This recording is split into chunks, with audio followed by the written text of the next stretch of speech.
যারা সন্তান রয়েছে তোমরা ভাবছো আমার বাপ মা ছোট ছেলেকে দিয়েছে আমাকে দেয়নি, বড় ভাইকে দিয়েছে আমি ছোট আমাকে দেয়নি, মেয়ে ভাবছো আমাকে দেয়নি।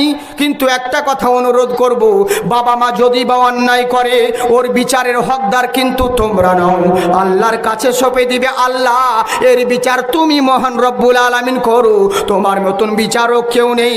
কিন্তু বাপ মা যতই অন্যায় করুক সন্তানেরকে বিচার করার অধিকার নেই।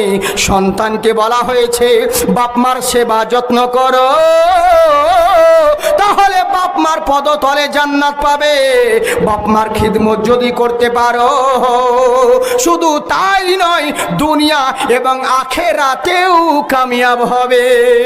তাই তো বাপজি এবার করলেটা কি, বাপ মার সেবা করতে বলা হয়েছে, কিন্তু আমরা ছেলেরা করে কি, বিয়ে করে বাপ মাকেই ভুলে যাই, বাপ মাকেই চিনি না। কিন্তু চিন্তা করুন